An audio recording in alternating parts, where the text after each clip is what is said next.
Hey there, everybody, and welcome to the Little Black Book, is what I'm calling it. This might be, I know I say this every single time, but this might be my favorite thing that I do, except for day two, also my favorite. But this is probably one of the things that had the biggest impact on my life, and it's something I still do. I do not leave home without it, and this is what we're going to talk about right now. So, the little black book, I have this quote here. It says, "If you know what you want, you can have it." This comes from this book called It Works, the famous little red book that makes your dreams come true.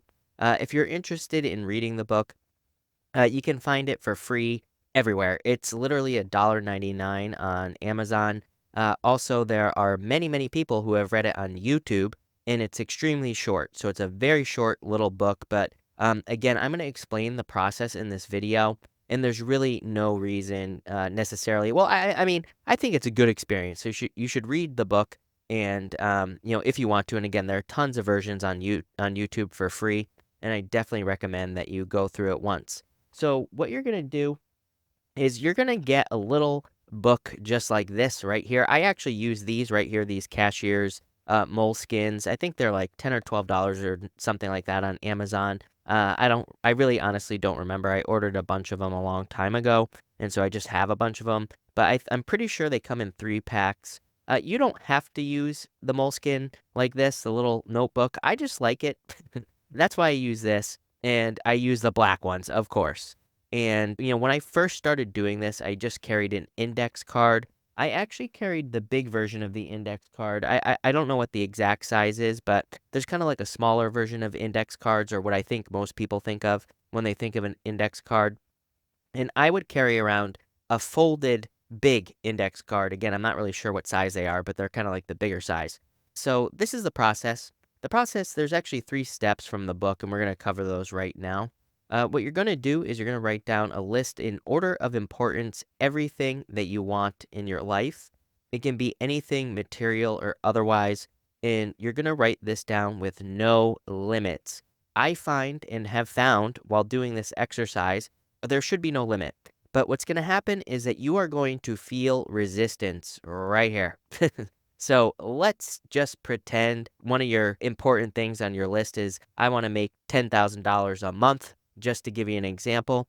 If you have never made $10,000 a month, you are going to feel resistance. What I would do is I would write down, I want to make $100,000 a month. And you might be saying, Chris, you're crazy. I'll never make that much money.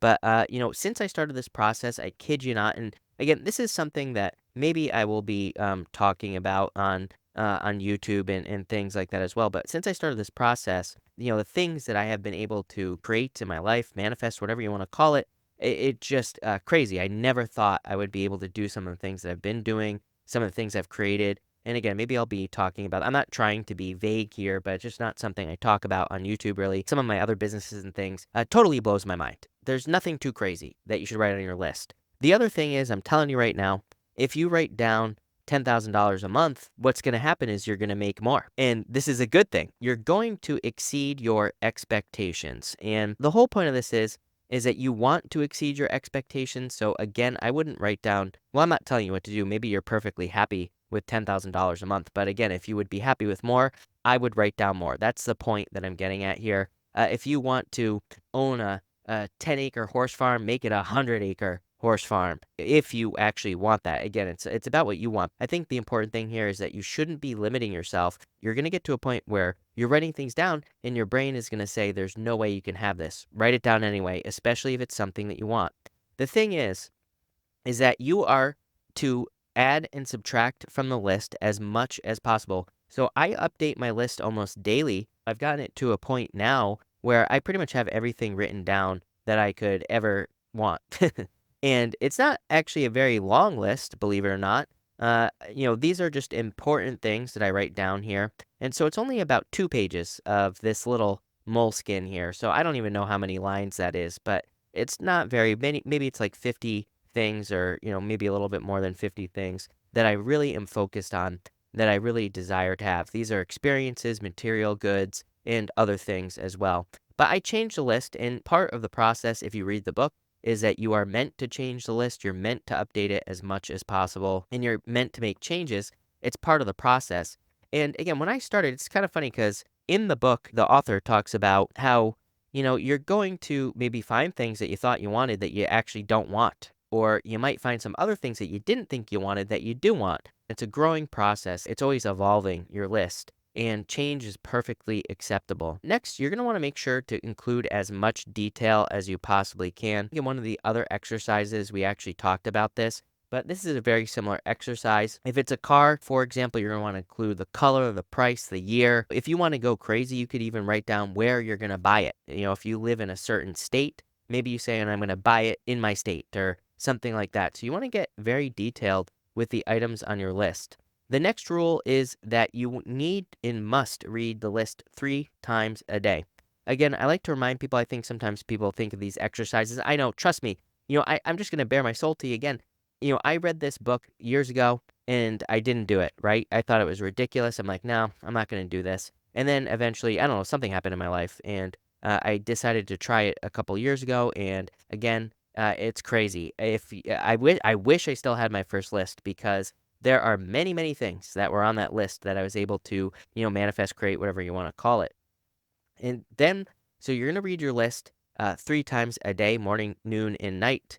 And you're going to think about the list as often as possible. So you are going to think about the things that are on your list. It doesn't matter how ridiculous they are. The other thing I would like to add here is I think about my list, and I read my list more than 3 times a day. So 3 times a day is not the limit. You can read it as many times as you want. I pull out my list. Again, I carry my little notebook here. You can hear it right here. I carry it with me in my pocket, in my coat pocket, or just in my back pocket. Again, these little moleskins are great. They fit anywhere. And I read it many times. Again, if I'm just, doing nothing, sometimes I'll pull it out. I'll take a look at the list. And you want to read it as much as possible, but you also want to think about it. So I'm always thinking about my list as well. The trick here is that you're changing your subconscious thoughts. You're making certain things on your list. Like if you say, I want to make $10,000 a month, just to use that example again, maybe you think it's impossible, but after thinking about it day after day after day, and reading your list day after day after day, your brain starts to believe that it's possible. And again, miracles will happen in your life if you do this. The other thing is do not share this list with anyone. Many of the things on your list are maybe going to be ridiculous. Like I said, they might be kind of out there goals that you don't think are possible. You do not need anyone else putting their bad juju on your list, right? You don't need anyone else out there putting their stuff on you. So make sure that you don't share your list. And again, this is one of the rules from the book that you make sure that you do not share your list. The other thing you're going to do is you're going to act as if you already have the things on your list. And so you are kind of having faith that these things are going to show up in your life. And as I said, again, just to stress this one more time, your list is a living thing and you should be changing it often. So what I do is I add and subtract things from my list. You're going to see later on that, I kind of relate. Well, here it is right here. I rewrite my list every few weeks. So every couple of weeks, my list gets a little bit messy and I just go to the next page and then I rewrite my list every once in a while. It's not super important, but again, after a while, sometimes I figure out that maybe there are some wording changes that I want to make. Just to give you an example, I don't like to say that I want to make $10,000 a month. Now I know that I should allow the universe to exceed my expectations. And again, if you don't believe in the law of attraction or any of that, that's perfectly fine. As I've said before, again, this is like a mental thing. This really has nothing to do with magic or anything like that. By changing your subconscious thoughts, then is it magic? I like to believe that it is because it's fun, but really you're changing your subconscious thoughts. You're noticing patterns that are probably attracting you to the goals, the things that you have on your list. So that's really what's going on here. I rewrite my list once it gets too messy or if I've crossed too many things out. What you put your attention on is where your energy flows, and that's the whole point of this exercise. This exercise allows us to control the direction of our attention. Bruce Lipton says about 95% of our day or something like that. I don't remember how much it is, but a certain percentage, we just wander around and we do not make decisions, right? 95% of our day is automatic. So by doing something like this, you're controlling the direction of your thoughts and it helps you to reprogram your subconscious mind. This practice completely changed my results as well. And that I think is the most important part of this whole entire exercise. And what I mean by this is if you're looking at your life right now. And if you look back a couple of years, 5 years, 10 years, and your life is exactly the same, that means that you are getting the same result right here. So I think that's the one like epiphany, that's the one aha moment that I've had by doing this exercise is that I noticed almost within, I don't know, a couple of weeks, my results were changing. Was it mind-blowingly amazing? I wish I could tell you yes, but what I will tell you is that really within a year it was mind-blowingly amazing. My life changed dramatically. And again, this is not clickbait, right? This is true. So, and again, like I always say, this is a free exercise. I would do it if I were you. So I was getting the same results for a very long time. And once I started, it works. My results changed. So highly recommend this exercise to everyone.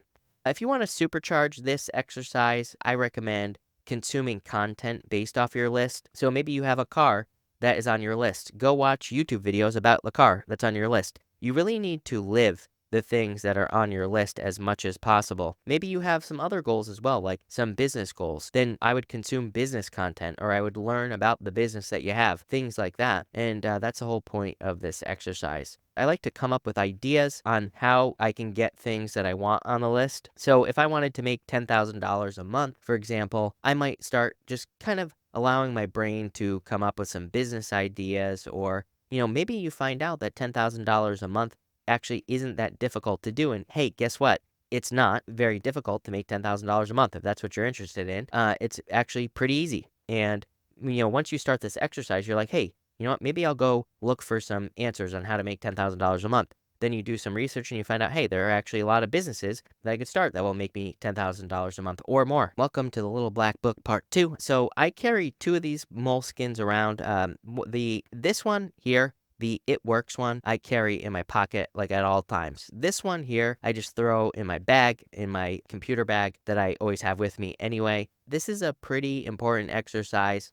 This is probably one of my favorite exercises for curating your reality specifically. This is a pretty simple one. This is called the compliment journal, and this comes from a book called Write It Down, Make It Happen. And this one was definitely having a YouTube channel. This is probably one of the more important ones for me because I'm in the public eye and I get a lot of not compliments, right? So if you ever feel negative or if you feel like people are being mean or trolling you, this is a great exercise. Even if you don't, sometimes we have bad days and people run into us and say mean things to us. So this is a great exercise for you as well, especially if you're in the public eye. But again, this is a good exercise for everyone. Everyone needs a confidence boost, and this is totally a confidence boost. So in another little black book or on a piece of paper, I would say get a journal for this exercise. I think it's much more worth it to have it written down in a big journal or, hopefully you can fill up many journals with compliments, right? I want you to write down all the compliments and kind words you have ever received. And yes, ever. So you are going to need to think. And this is one of those things where once you start doing it, I think you'll be surprised at how far back you can go. I think you will be surprised at how many compliments you actually will remember from even when you were a child. When I did this exercise, I remembered things from when I was younger, nice things that people said to me.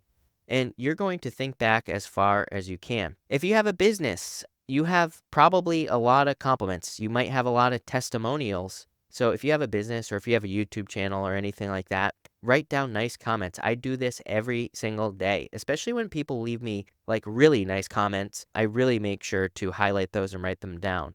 If you don't ask, and yes, you should be asking your customers for testimonials. This is only for those of you that have a business, but if you don't, that's okay. Just put down the nice words in a quote. So in my journal, I write down the quote exactly with quotation marks, and I write down the name of the person who said it to me. If you don't know the name, that's fine too. On YouTube, for example, sometimes it's just a username. It's like Zebo7496. I will write down their username. I don't care. I'll just write it down just so I remember it.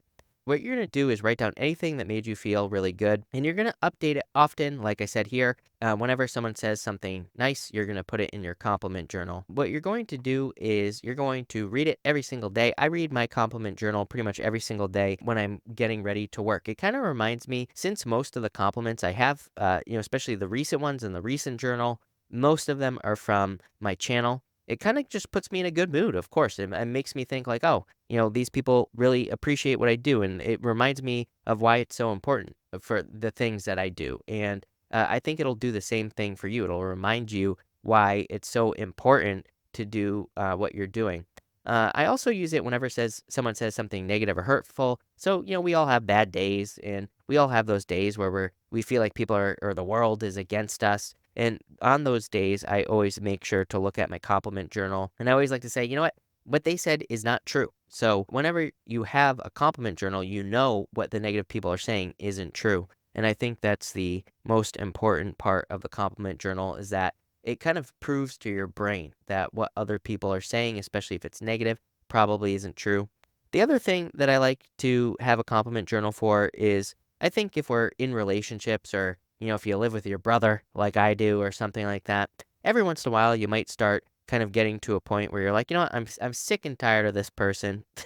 They're so mean to me. They don't take care of me and all these things. But if you look back at some compliments from that person, you can say to yourself, you know what? They're not so bad, right? And it kind of just is like a exercise in perspective. So that's that. Super simple. And I would get started today doing this. It's a great exercise and it helps out a lot. So thank you for being here, and I will see you all tomorrow.